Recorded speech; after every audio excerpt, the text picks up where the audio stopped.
pero también hay una muerte ya en un centro de detención como el centro de Los Ángeles. Déjeme colocarme en esta zona para saludar al maestro Ricardo Sevilla, periodista de larga trayectoria, fundador y conductor de su podcast, el de los datos duros, y orgullosamente miembro de esta familia sin censura, el terror de la fachiza y uno que otro despistado de la 4T en redes sociales por lo que publica en sus hilos. Querido Ricardo, pues intentemos dar claridad desde diferentes trincheras a la audiencia de lo que está pasando, y esto no puede pasar desapercibido así nada más porque sí, lo de la muerte de este paisano en un centro de detención bajo custodia de las autoridades. ¿Cómo estás, mi querido Ricardo? Te saludo con mucho gusto desde el centro de Los Ángeles. Estoy muy bien, querido Vicente, público memorioso, siguiendo muy puntualmente estos reportajes que estás presentando, estas conversaciones con migrantes y este tipo de cobertura que se hace y que se tiene que continuar haciendo. No ha sido un mexicano, han sido varios mexicanos, de hecho, más mexicanos mueren bajo custodia de ICE, hay que decirlo, y la Secretaría de Relaciones Exteriores, yo se lo quiero anticipar. Soy un periodista de a pie, no sirvo a ningún tipo de gobierno de ninguna clase. La Secretaría de Relaciones Exteriores solo está informando, no está protestando. Jesús Molina Bella, un migrante mexicano, muere bajo custodia justamente del Servicio de Inmigración y Control de Aduanas. Usted ya lo conoce por sus siglas en inglés, el ICE, allá en Georgia. Molina Bella, Vicente, tenía 45 años, fue encontrado inconsciente en el centro de detención de Stuart con una ligadura alrededor del cuello. Posteriormente muere el 7 de junio en un hospital. Esta es la segunda muerte de un migrante en custodia de ICE en Georgia y la octava, hay que decirlo, a nivel nacional en lo que va de este año. Uno de los reportes detalla que a pesar de los esfuerzos del personal médico del centro de detención, no se logró reanimar al detenido. Las autoridades de inmigración sostienen que han iniciado, ya los conoce usted, sus comunicados y todas estas cosas espectaculares, que han iniciado una investigación para determinar las circunstancias. Aquí esto es terrible, terrible. ¿Por qué? Porque lo que está sucediendo allá es que estas son cárceles en realidad. No cumple la función de retener a las personas, de darles un trato digno, humanitario. No, las autoridades de migración dicen, bueno, vamos a ver cuáles fueron las circunstancias de su muerte. Son circunstancias muy, muy poco claras. La Secretaría de Relaciones Exteriores mexicana solo se ha constreñido a informar sobre el hecho, no ha protestado. A mí me parece terrible que la Cancillería no proteste, porque estos hechos, estas muertes, encapsulan la indignación y la frustración de una sociedad, Vicente, que ya está harta del maltrato a sus connacionales en el extranjero, en Estados Unidos concretamente. Y es que la muerte de un migrante bajo custodia de una autoridad extranjera es un símbolo terrible de la deshumanización que sufren millones de personas en su búsqueda de una vida mejor. Lamentablemente,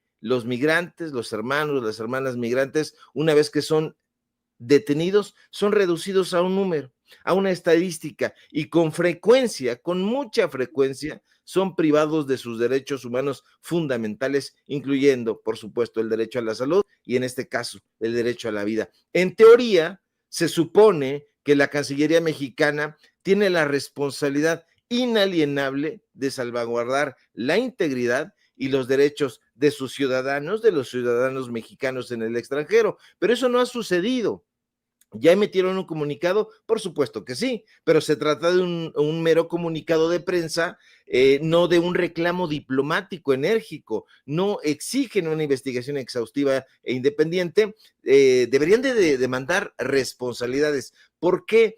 Esto lo que hace, Vicente, es transmitir un mensaje de condescendencia, de priorización de buenas relaciones sobre la vida connacional.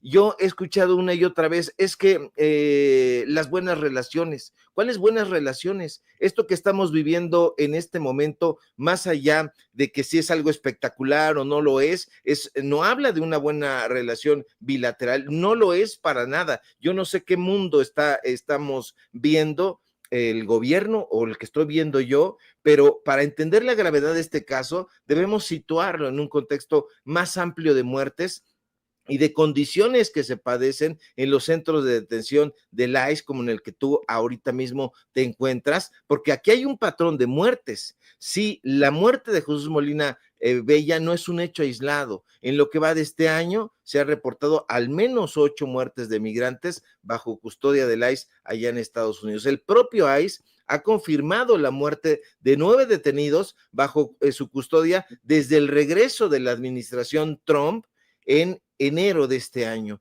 2 de estas muertes en Georgia, en el mismo centro de detención de Stuart, que le decía yo hace un momento, han sido mexicanos en menos de 2 meses, incluyendo el de Abelardo Avellaneda Delgado, que ocurrió el pasado 5 de mayo. Ahora, hay varias organizaciones de derechos humanos, porque veo a la derecha y dicen ellos, nosotros amamos a las organizaciones de los derechos humanos. Bueno, pues ahí está la Unión Americana de Libertades Civiles, la ACLU, está la National Immigrant Justice Center, que han documentado exhaustivamente estas condiciones inhumanas que hay en los centros de detención del ICE. Un informe, estaba yo revisando, porque me gustan los datos duros y me gusta mucho compartirlo con usted, un informe de 2024 revela que el 95% de las 52 muertes ocurridas entre 2017 y 2021 en esos lugares podrían haberse evitado con atención médica adecuada. No la hay.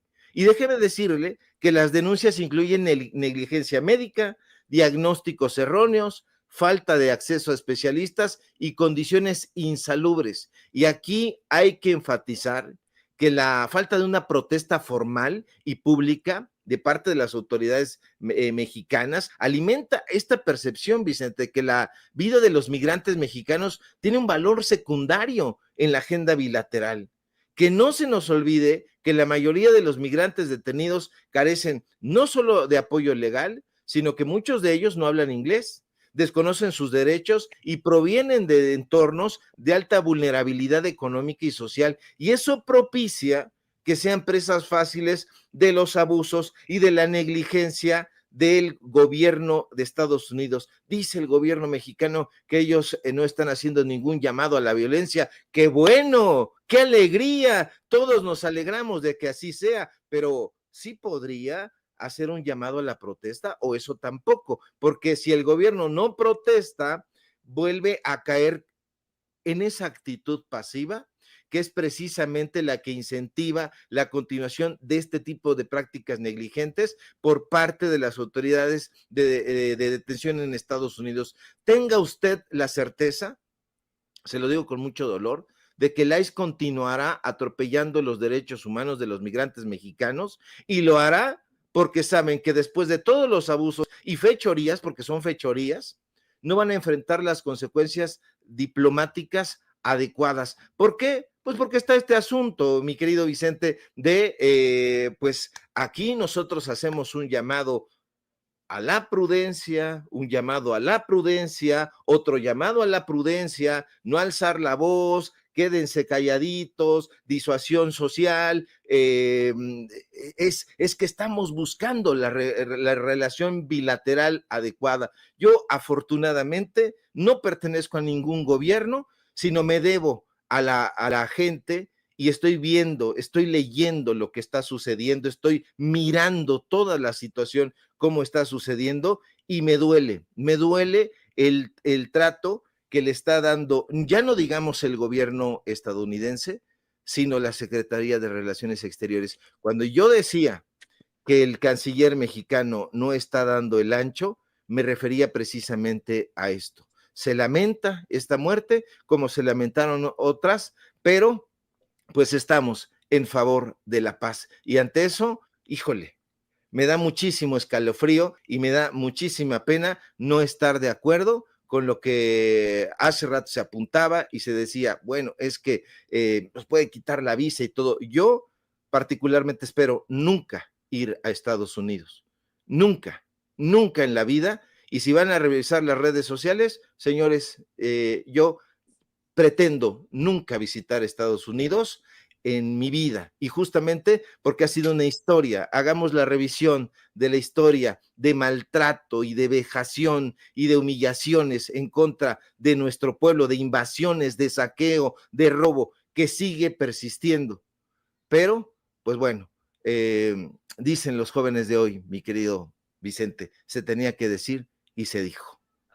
Bueno, lo que se ha dicho es que se proteste, pero pacíficamente, no que se calle, no que se doble, no que se agache uno, que se proteste, que se manifieste pacíficamente.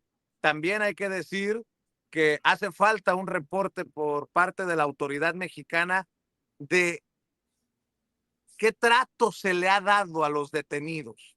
O sea, tenemos una cifra, pero fueron golpeados, fueron sometidos. Hoy estamos hablando de un senador en funciones de origen mexicano, por cierto, Alex Padilla de California, que fue sometido, por ahí debe de tener el video Ceci, con toda la fuerza frente a las cámaras en un edificio federal, fue arrodillado, fue puesto boca abajo o tirado boca abajo contra el piso, esposado. ¿Podrían confirmarnos las autoridades mexicanas, las autoridades de la Secretaría de Relaciones Exteriores, si hay alguna queja o si hay alguna denuncia en torno a un trato como este a los paisanos? Porque no me digan que es muy digno un trato así como el que le dieron a un senador. Ahora yo pregunto, ¿qué trato está reportado para los agricultores, los lavacarros, los jornaleros que han sido arrestados? Otra cosa, Ricardo Cedillo. Y si ha habido denuncias, ¿qué ha pasado con las denuncias? Yo quiero ser enfático en esto. No, una cosa es no quererse meter en camisa de 11 varas, pero otra cosa es solapar algún maltrato.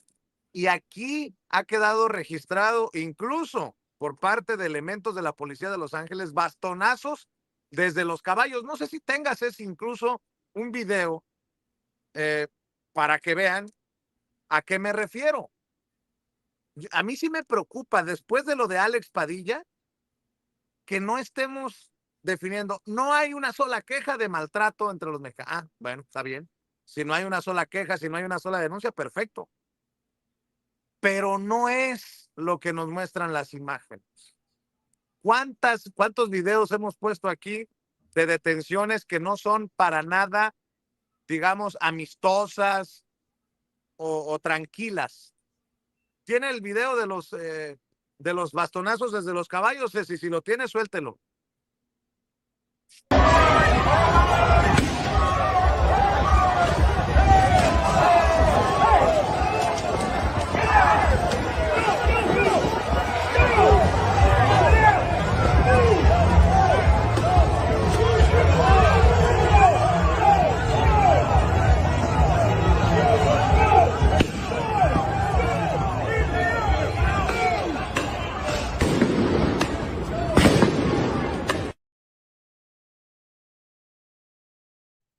Ahora, de esta misma manera se tiene que investigar bien lo que dice la presidenta, querido Ricardo.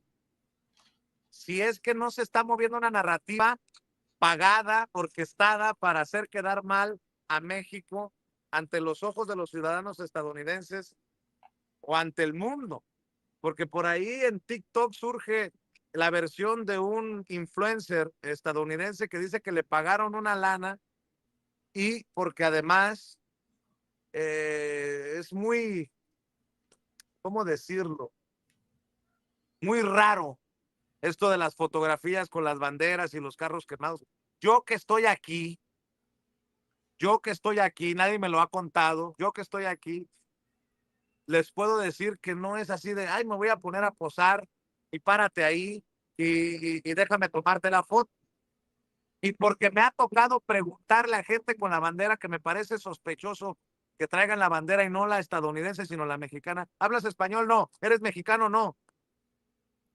Y a los que sí he entrevistado, lo hacen con mucho orgullo y en toda paz y en toda tranquilidad. En fin, muchas cosas que analizar, muchas cosas para la investigación. Qué paquetote para la Secretaría de Relaciones Exteriores, mi querido Ricardo Sevilla.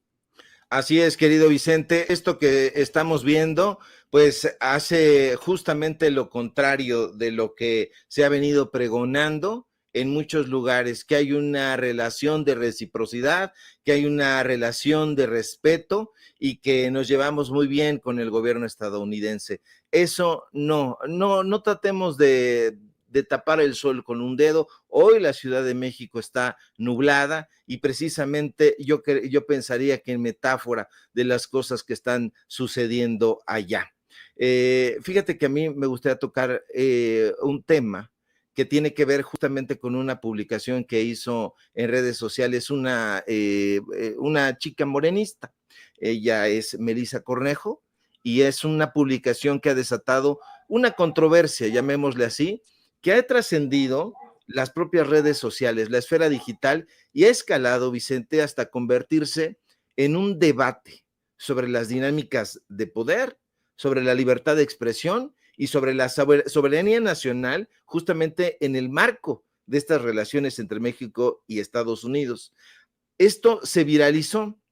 Yo lo vi ayer ya tocada casi la noche, esta publicación que se da tras recibir una respuesta directa del vicecanciller estadounidense, usted lo conoce, Christopher Landau, ex embajador de Estados Unidos en México. Bueno, un hecho que no es más que una amenaza directa y una coerción velada, porque la respuesta del funcionario estadounidense es una advertencia, Vicente, que opera a través de la insinuación de consecuencias migratorias. Y ojo, porque este tipo de incidentes deriva, usted sabe que a mí me gusta mucho la sociología, y deriva en un fenómeno sociológico conocido como autocensura preventiva.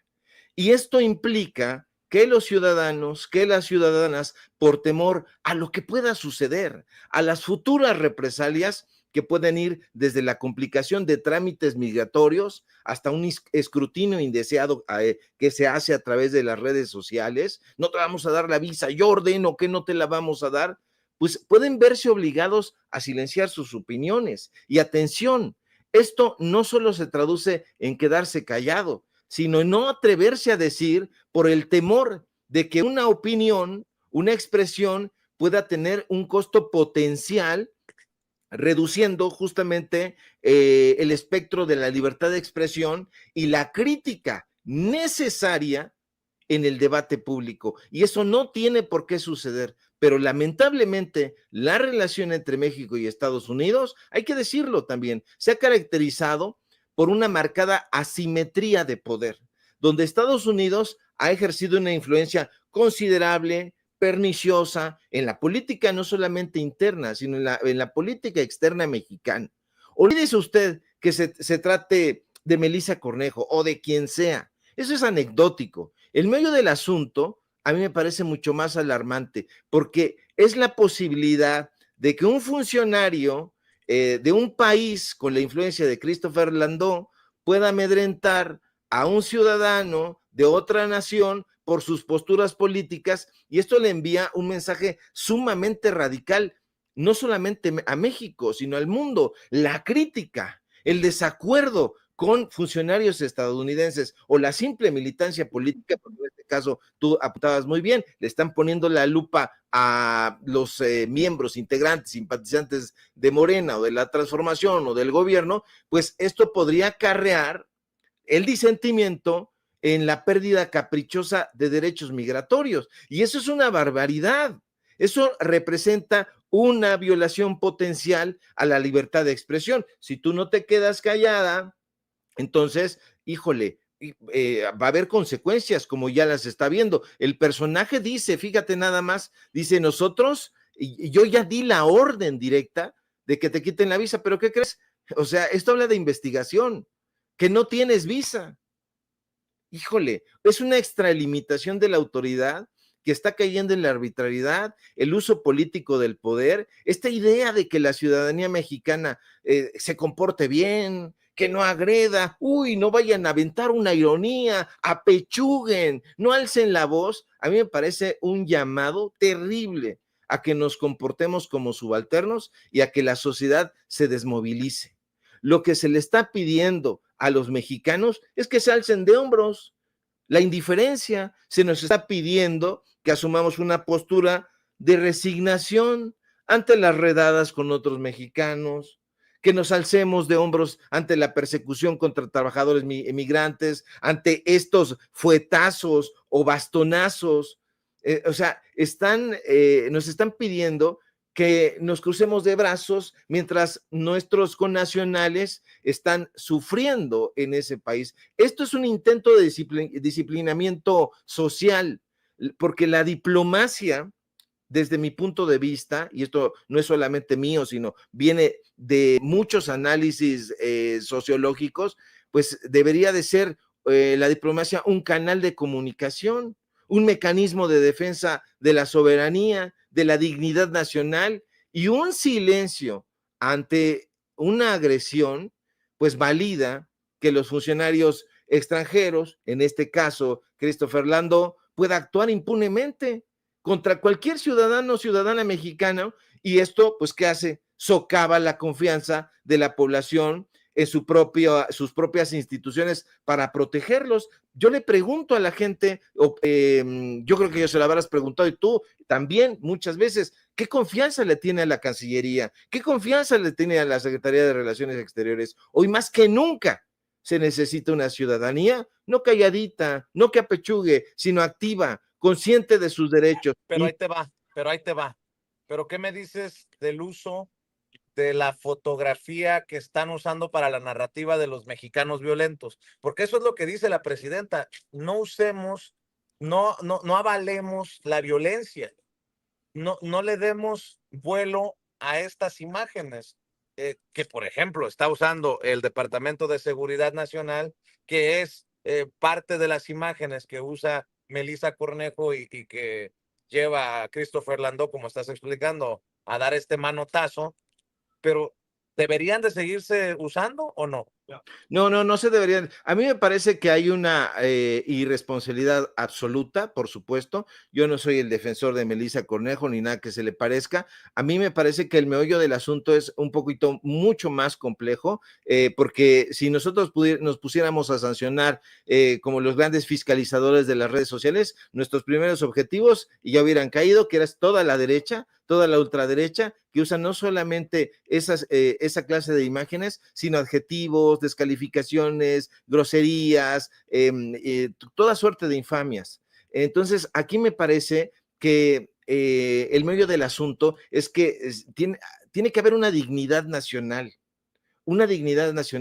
porque esto que no está haciendo el gobierno mexicano de llamar es que no a la agresión. Bueno, no puedes tú responder de otra manera cuando estás pasando y tú estás muy tranquilamente diciendo, bueno, pues me voy yo a manifestar, pero te están echando los caballos encima y te están dando fuetazos y te están echando también las patrullas estas que hemos visto en diferentes imágenes. Y entonces a mí me parece que aquí este disciplinamiento que intentan hacer, no, pues tranquilos, sí, las imágenes estas que se utilizan sí son terribles, pero esto me parece que forma parte de la libertad de expresión.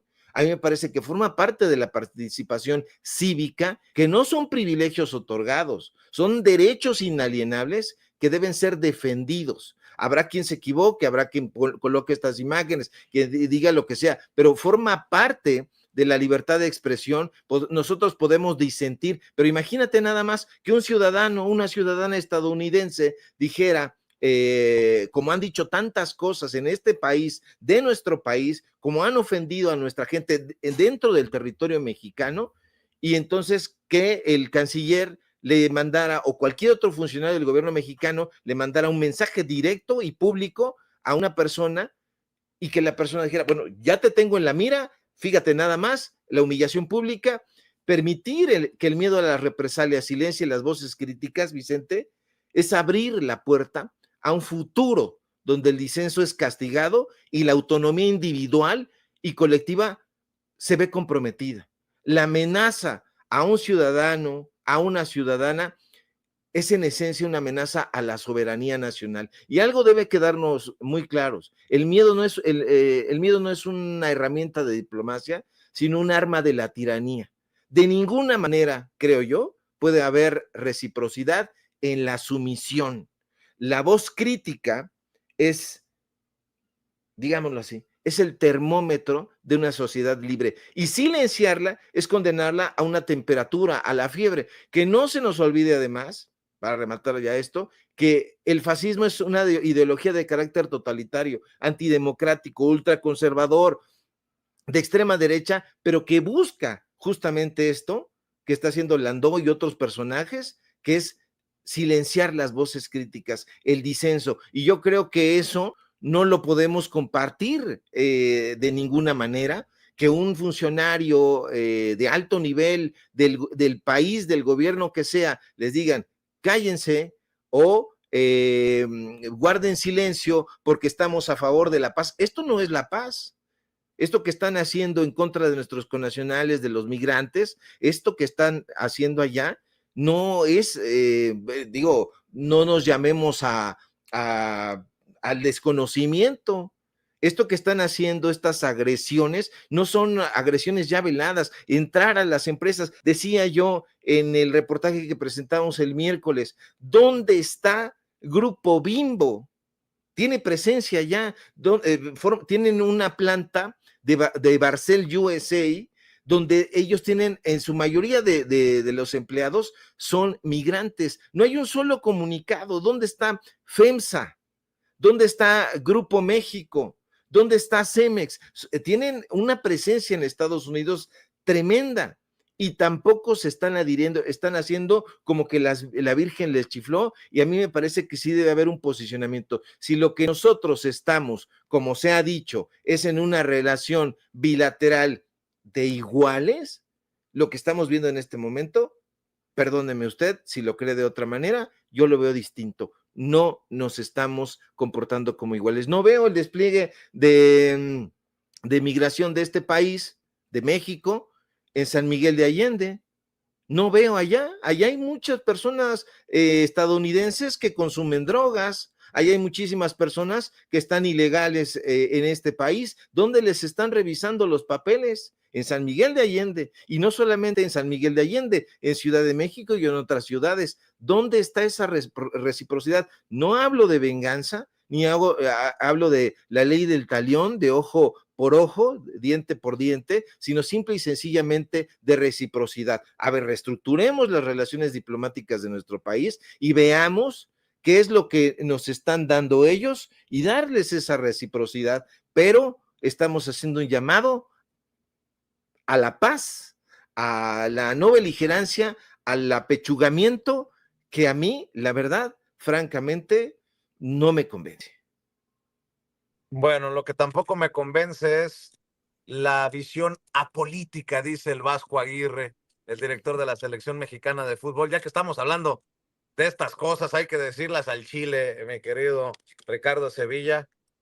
¿Qué culebra se ha visto el director técnico de la selección mexicana de fútbol al decir, no soy vocero de los migrantes, no soy apolítico? Ah, sí. ¿Y cómo en tiempos de Calderón no lo eras? No sé si tenga por ahí, Ceci, ya el video que le mandé, lo andan circulando en redes sociales porque están exigiendo a este personaje, porque no puedes, como la chimoltrufia, decir una cosa y luego otra. A ver si Ceci tiene el video. Javier Aguirre y amo a México.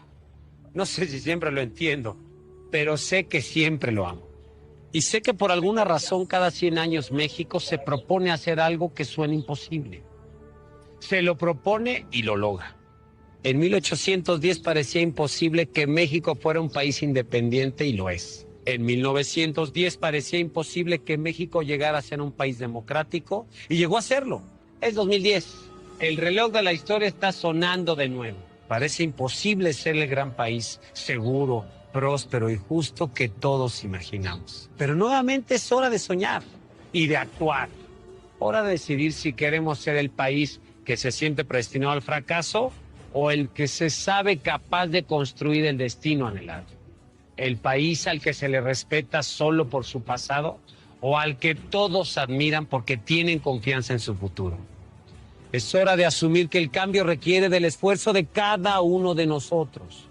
Habrá que enterrar al México de los complejos y alumbrar al México de los hombres y mujeres seguros de sí mismos. Olvidar el México que siempre espera lo peor y construir el México en el que cada quien trabaja por lo mejor. Dejar atrás al México que busca culpables y dar paso al México en el que todos asumimos responsabilidades. Es hora de darle vuelta a nuestra historia. Pasar del México del sí se puede al México de ya se pudo. No será fácil. Transformar un país no es algo que se consiga en una noche. Pero alguien un buen día tiene que ser el primero en levantar la mano. Y hay muchos que sin decirlo han levantado la mano. Debemos reconocerlos y seguir su ejemplo. La semilla del México que anhelamos está sembrada. Que florezca depende de todos. Nuestro lugar es México, nuestro año 2010. Es hora de hacer historia, de volver a soñar y conseguirlo. La iniciativa México en el 2010, ¿de quién era? La iniciativa México era de Felipe Calderón. De Felipe Calderón. ¿Cómo cuánto cobraría el Vasco por hacer este videíto? Porque me imagino que no fue gratis. Millones se llevó a cabo esa iniciativa México, porque en esa época justamente fue cuando reunieron en este foro. ¿Se acuerda usted que estaban ahí todos los machuchones de los dueños de los medios de comunicación corporativos? Ahí estaba Salinas Pliego, ahí estaba Azcárraga, ahí estaba Olegario Vázquez Aldir, ahí estaban sus chachos, sus subalternos, estaba Pascal Beltrán del Río, estaba Ciro Gómez Leiva, Carlos Loret de Mola, Joaquín López Dóriga, Javier Alatorre, todos estos personajes estaban ahí. Y fíjese usted, a ver si puede poner, ¿será que pueda poner la imagen donde se ve al Vasco Aguirre, querida Ceci? Para que vea usted el fondo, cómo limpiaron el Paseo de la Reforma. Paseo de la Reforma estaba libre, no había una sola persona, salvo el Vasco Aguirre, perdón, Vasco, me confundí, a veces me confundo. Esta imagen tremenda, vea, no hay un solo automóvil circulando por todo Paseo de la Reforma, ni alrededor del Ángel de la Independencia, no hay una sola persona, salvo este señor, como en una de esas películas donde se acaba el mundo y solamente queda un puñado de seres humanos. Ahí estaba, en el camellón, sin que lo molestaran, el Vasco Aguirre. ¿Usted sabe cuánto dinero cuesta eso? ¿Qué órdenes se tuvieron que girar para que se limpiara de esa manera el Paseo de la Reforma? Era inteligencia artificial desde el 2010, Sevilla. No, que va, un despliegue millonario que hubo ahí, porque hoy se puede hacer eso, se filman incluso en la madrugada, pero ahí está de día, y el señor está ahí haciendo una salutación al gobierno panista de Felipe Calderón. Ahora no quiere asumir una posición a favor de los connacionales, a favor de la población migrante. Este es un personaje absolutamente vergonzante. Él lo ha dicho con todas sus letras: no soy un vocero de los mexicanos, y tiene toda la razón. No es un vocero de los mexicanos, es y ha sido siempre, y así lo seguirá siendo, un vocero de los grandes corporativos, un vocero de esa Federación Mexicana de Fútbol, que no es más que una asociación civil que le pertenece a Grupo Televisa, y perdón, para los que les guste el fútbol y lo crean de esa manera, que esa es la selección mexicana, no lo es. Esa no es la selección mexicana de fútbol, esa es la selección de Televisa, y es un negocio millonario que han construido con la venia y la salutación de pillos y mediocres como este, porque es un mediocre también, no ha logrado grandes resultados, o dígame usted, cuándo ha sido siquiera subcampeón México, en fin, meterse en otros temas, pero lo ha dejado claro Vicente, qué bueno, no es un vocero de los mexicanos, no sabe, dice que le falta información, porque eso es lo que ha dicho, y qué bueno que así lo sea, ni los Diego Luna, ni los Gael García, ni Thalía, que también, o sea, evadió, y todos, gente vergonzante, porque además, pregúntele a usted, a todas las producciones hollywoodenses, ¿cuánta gente trabaja en el staff?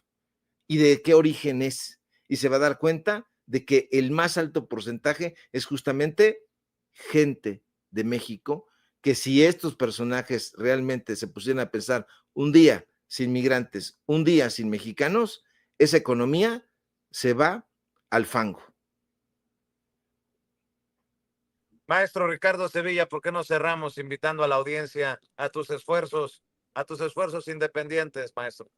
Claro que sí, querido Vicente, público memorioso, sigue haciendo ese trabajo tan importante que realizas, hacer esta cobertura, a mí me parece fundamental. Ricardo, nada más que yo creo que me voy a quitar de aquí porque como ahí se estaciona la camioneta, ahí está el hidrante del departamento de bomberos donde se estaciona Loret de Mola, no vaya a decir que porque estoy transmitiendo aquí lo estoy hostigando, acosando y me acuse de ser el jefe de los youtuberos que le gritó mentiroso ayer antier aquí. Perdón, perdón. Perdóname Pues por interrumpirte, Sevilla. no, hombre, pues es que es un mentiroso, se lo ha ganado a pulso. Si tú le mientes a la gente una vez, a lo mejor puede pasar, lo agarras desprevenido, pero si mientes 10, 20, 1 millón de veces, y eso es lo que ha hecho este personaje. O sea, es un mentiroso y no necesita ser el jefe de ningún youtuber para darnos cuenta de lo que está haciendo Carlos Loret de Mola. Síganme en mis redes sociales, en X, @Sevilla Crítico, en Facebook, Ricardo Sevilla, y nada más. Sígame en Datos Duros Podcast. Estrenamos nuestro nuevo episodio. Ahí está para que usted le vaya y le eche un ojito. Y mientras mi querido Vicente Serrano se tapa ahí la sombrita, porque ya también está, veo que ya está perdiendo las láminas en la azotea. Ya también vas a ser de mi club, ¿eh? No te escucho. Es el sol, mira. Ah, Mira. ok. Envidioso. Te mando un abrazo, querido Vicente, y seguimos atentos a la información. Claro que sí, maestro. El maestro Ricardo Sevilla hablando con nosotros sin censura.